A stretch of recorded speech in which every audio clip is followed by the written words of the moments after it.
warahmatullahi wabarakatuh. Di sini saya Admin Mananurona.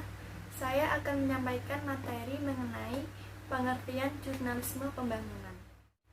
Seiring berkembangnya teknologi, manusia semakin membutuhkan informasi.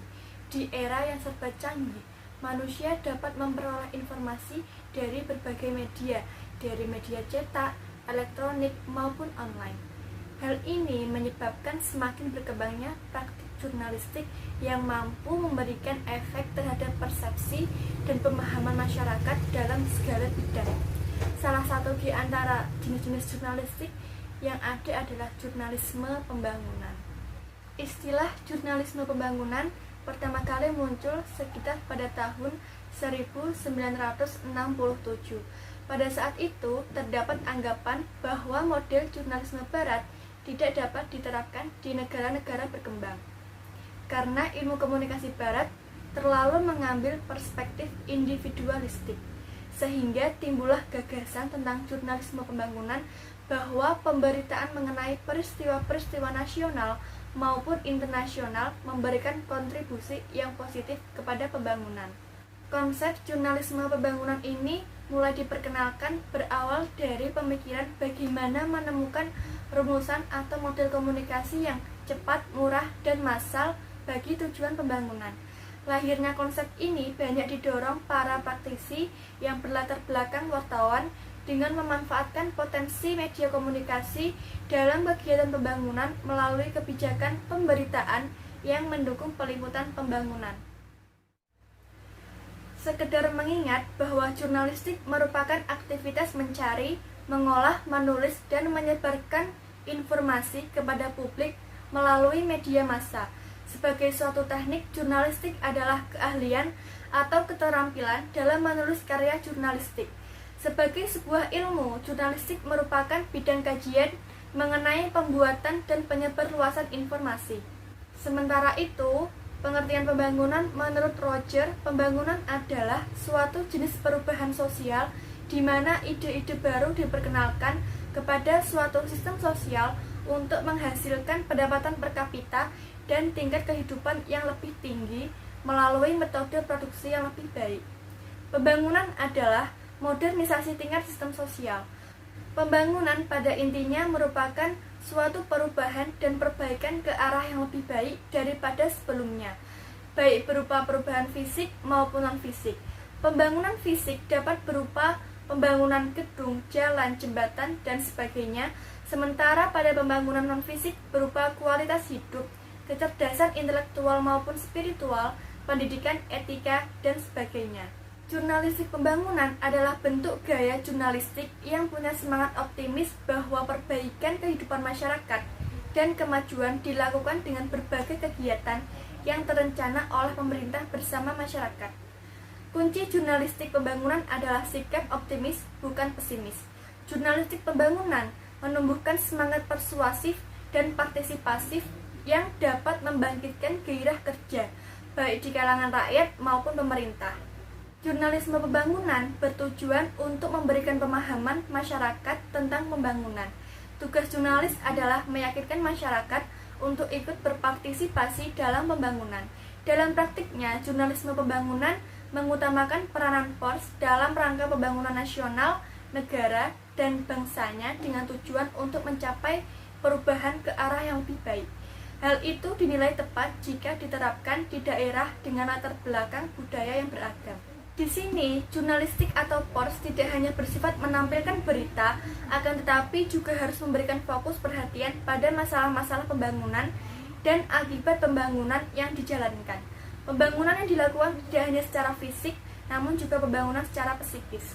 Dalam melaksanakan jurnalisme pembangunan, hendaknya sebuah perusahaan media didukung oleh sumber daya manusia yang tangguh. Jurnalisme pembangunan digunakan untuk memotivasi dan meningkatkan partisipasi dalam melaksanakan program pembangunan. Berita yang dihasilkan harus bersifat membangun dan memberikan pencerahan serta mendidik masyarakat. Selain itu, tidak hanya mengangkat isu-isu positif saja, tetapi juga isu-isu negatif yang menjadi masalah sosial. Sekian dari saya, kurang lebihnya mohon maaf. Wassalamualaikum warahmatullahi wabarakatuh. Assalamualaikum warahmatullahi wabarakatuh. Perkenalkan, nama saya Cerwani Linda Listik Safitri dengan NIM 1940210124. Kali ini saya akan melanjutkan materi pembangunan jurnalistik, yaitu tentang bab bahasa jurnalistik pembangunan.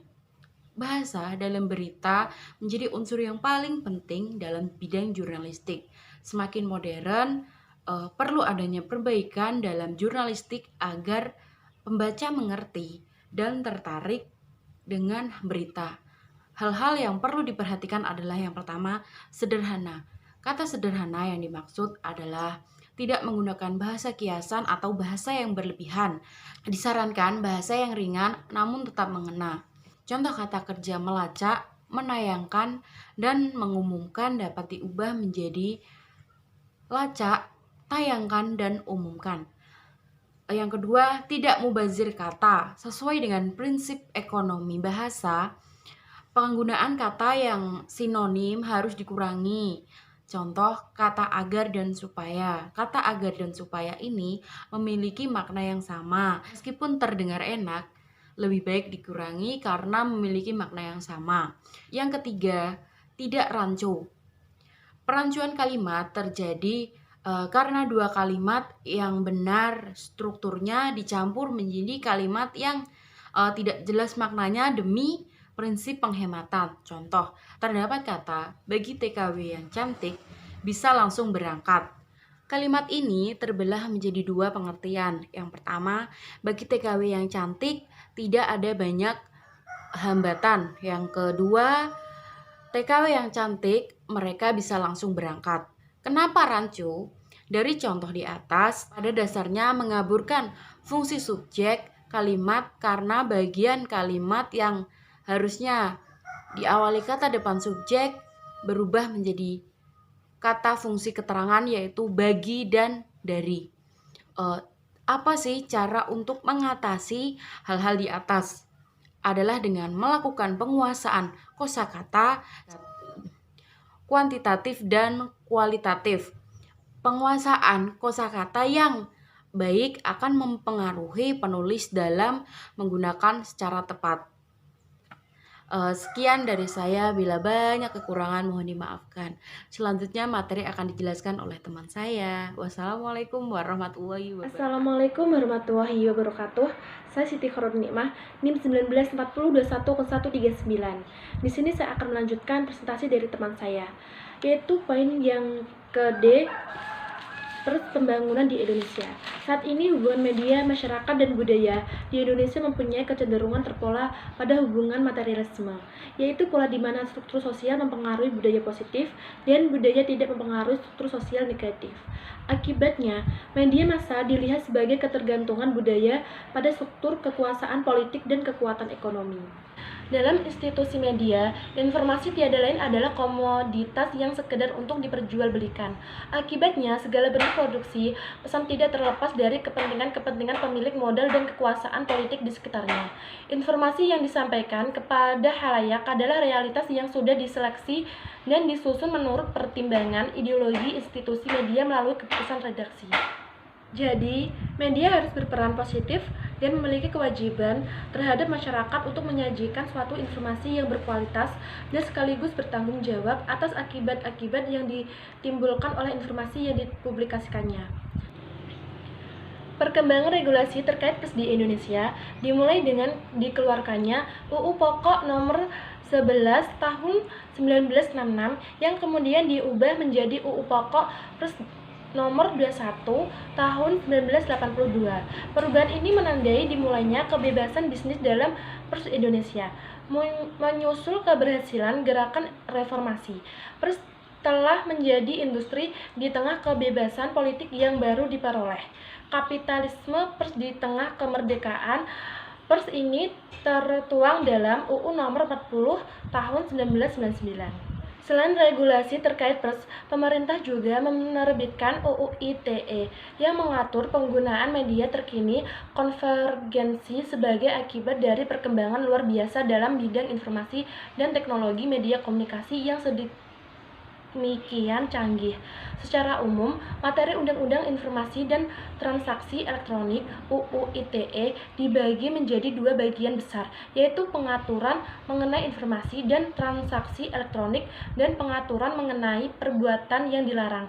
Hal ini dimaksudkan untuk mengakomodir kebutuhan para pelaku bisnis di internet dan masyarakat umumnya guna mendapatkan kepastian hukum dalam melakukan transaksi elektronik.